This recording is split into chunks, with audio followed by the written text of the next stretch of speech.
something to be said for one. That's why getting the 2 seed was such a big deal. So you got to go to Buffalo to play. And then we don't have to make it like, listen, if you're going to blame last night on Lamar, I think respectfully you're a loser. But we do have to praise Josh Allen for sitting there going, he's. All right. That's what I wanted to highlight more than anything. That's a very, very tough loss. D-Wood, what was the first thing you said to me this morning? Baltimore was a better team. Baltimore was the better team in this game. And, you know, the one thing we talk about at this time of year, you got to be able to make the game-winning plays when it counts. And when you watch that game, anyone watching that game, Lamar Jackson doing too much, fumbles the ball, okay? The interception, okay? Mark Andrews, the fumble. Those are the plays that kill you. But go to the third quarter. When you're watching the third quarter, no one can tell me that when you're watching the third quarter, Baltimore is about to go ahead and pull this thing off because they were absolutely dominant in that game. Their defense has stepped up. Lamar Jackson and company and Derrick Henry, they were able to run the ball at will against that Buffalo Bills defense. But again, when plays are there to be made, you got to make the plays. And that's the difference between Buffalo going out and winning that game and Baltimore losing it. Yeah, look, it's the critical moments, right?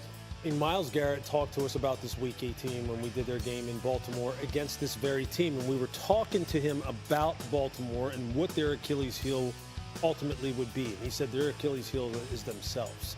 In the critical moments, not rising to the occasion, whether it be ball security, catching the football, simply catching the football.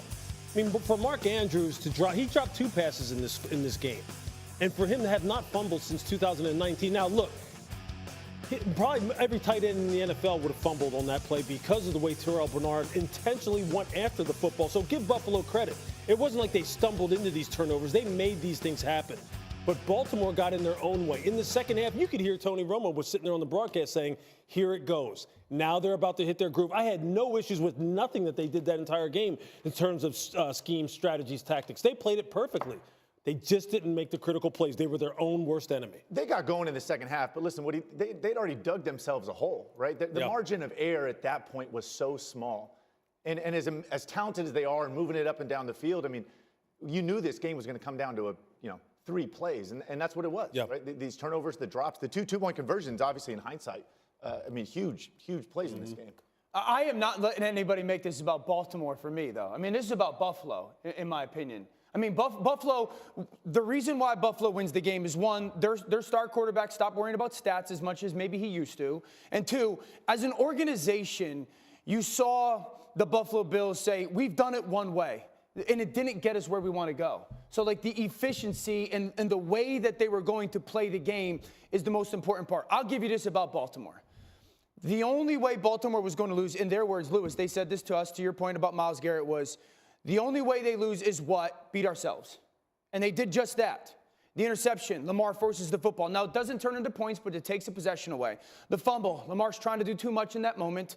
The fumble by Mark Andrews, the details of maybe trying to secure that ball and not going, and then the 2-point conversion is not making that catch. So that organization and that team is going to have to figure out a way to play their very best when it's needed in that playoff win-or-go-home game. But it's also an example of Buffalo has. Like, Buffalo has figured out a way to play their very best when it's needed so they don't go home. So the one thing about the NFL. That's what I want to highlight. And that's why I played that clip earlier about not just automatically making it about Lamar Jackson. And I love that Dan Orlovsky said that because I made my original Ravens take. I made multiple takes because I did it immediately post game as well as then, on the herd and first things first and all of that. And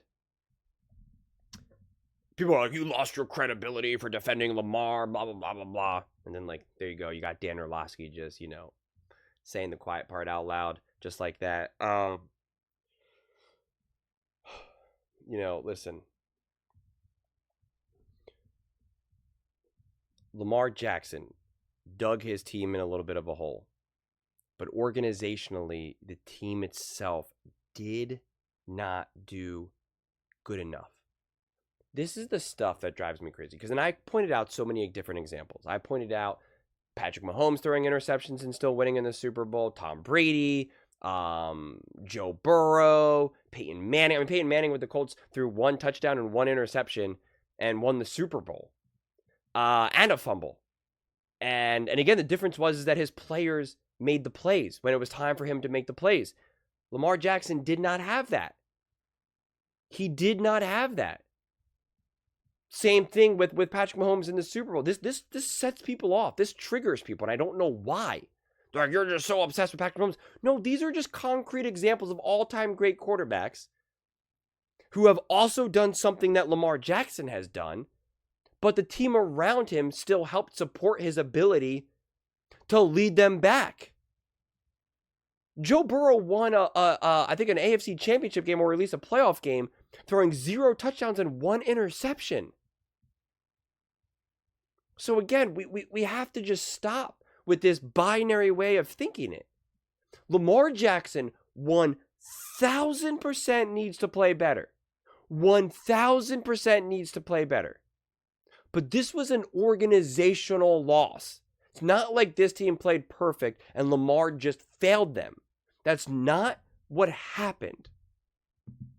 Again, I use Patrick Mahomes because it's the perfect example, not to pull Patrick Mahomes down. Like, that's what you guys fail to see sometimes. But this was the game against the Baltimore Ravens. 1 touchdown. This is the column. 1 touchdown, 1 interception. Win. 2 touchdowns, 2 interceptions. Win.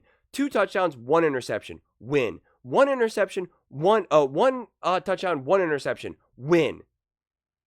0 touchdowns, 1 interception. Win. 0 touchdowns, 2 interceptions. Win. Do you understand? Do you see the pattern? Do you see the pattern? Patrick Mahomes is first, my goodness, 1, 2, 3, 4, 5, 6, 7. His first 7 games he had an interception in. Multiple games were multiple interceptions. He beat the 49ers 28-18. 0 touchdowns, 2 interceptions. So when I use playoff games, you guys get mad. Oh, imagine comparing a Super Bowl to a divisional game. Okay, now I'm comparing a regular season game. They're like, oh, imagine comparing a regular season game to a playoff game. It's like, okay, so then what do you want me to do? You want me to only look at divisional games? I don't know what to tell you. The Chiefs got to play the Houston Texans. The Ravens had to play the Buffalo Bills. Again, did Lamar Jackson have to play better? Absolutely. Absolutely. But he played better games and lost. He played a better game against the Bills and lost than some of these other quarterbacks that have played and won. No matter who you want to use.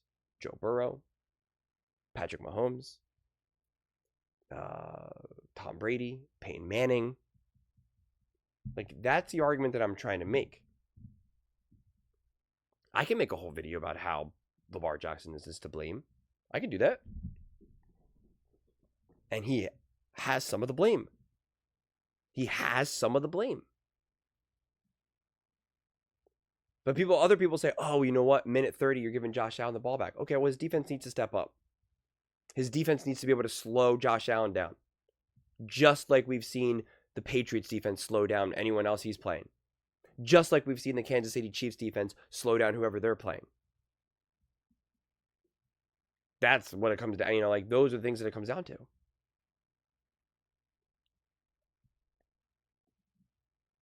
I don't understand why that's something that's people have a difficult time grasping.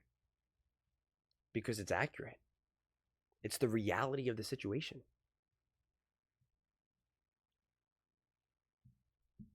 Lamar Jackson needs to play better.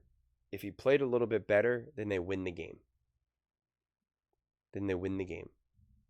But we can say that about a lot of quarterbacks. A lot of quarterbacks. If CJ Stroud just played a little bit better, they win the game. If Jordan Love just played a little bit better, they beat the Eagles. Justin Herbert played a little bit better, they beat the Texans. We can do that for every single quarterback. Jared Goff played a little bit better, they win. And right now, the margin of error is so tiny. So tiny. And so I get why he's getting a ton of the blame. I get it. I get it. And a lot of the blame is warranted.